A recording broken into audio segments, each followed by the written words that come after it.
Picking a project didn't come easily to me. After all, what is a law student with few skills but commercial contracts and judicial review supposed to do about sustainability and the climate crisis?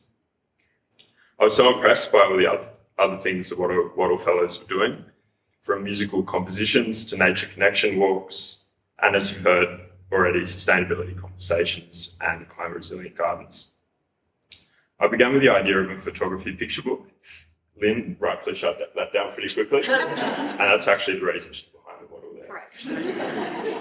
I then had the crazy idea of trying to run my rental apartment entirely from four-wheel drive solar panels from a balcony. Thankfully, my girlfriend shut me down on that idea. Exasperated, but without ideas, I sat down with one friend one afternoon to discuss. He knew I wanted to do something in the climate space, and we previously discussed our mutual frustration about the freedom in which companies seem to be able to greenwash on their climate commitments. Not only does greenwashing or climate washing help illegitimately increase the company's bottom line, it also delays and harms genuine efforts at transitioning away from fossil fuels. Listening carefully and thoughtfully, my friends suggested I look at Section 18 of the Australian Consumer Law. The provision is one of the first taught to any law student in Australia. Here it is. I won't give you a full lecture on law, but in simple terms, a person must not engage in conduct that is misleading or deceptive or likely to mislead or deceive. Legalese aside, Section 18, in effect, makes it illegal, on threat of great penalty, for organisations to lie or deceive to consumers. And the provision has a strong history of cleaning up illegitimate business practices, from penalising disingenuous claims of free-range eggs, small print disclaimers, and false advertising. Why then, I asked, was this provision not being used to bring cases against companies greenwashing about their climate credentials and commitments?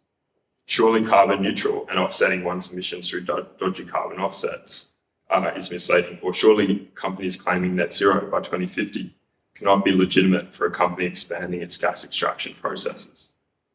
Litigation under Section 18 seemed to be the perfect tool for the job.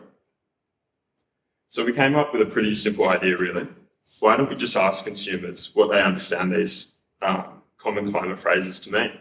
Of course, if there's a divergence between what consumers understand a carbon neutral organisation to be and what that organisation actually is, then you'd appear to have strong evidence of Section 18 liability.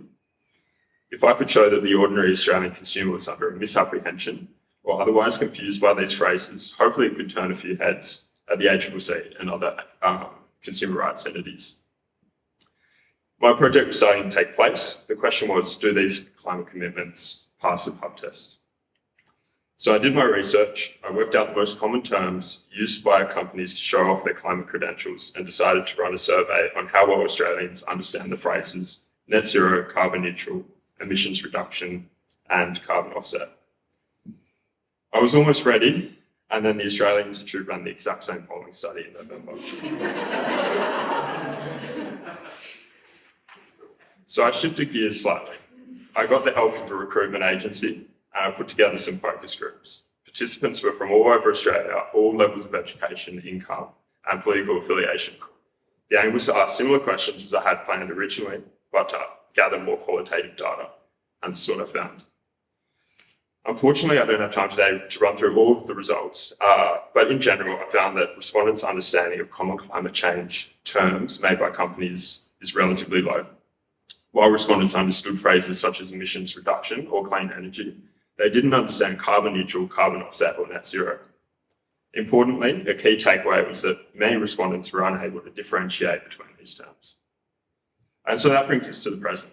I would like to do some more analysis of the data and finish up writing a full report.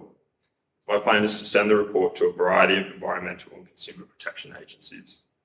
The hope is that this research is just one more piece of evidence of the greenwashing occurring around climate commitments, and perhaps a little nudge to those in positions of power to begin to look more closely at greenwashing as a consumer rights issue. Before I finish, I just want to thank all those involved and all those that helped me in my project, and a special thanks to Lynn and the whole Wattle Fellowship. It's been incredible and fun here. I've learned more than I can imagine. Thanks.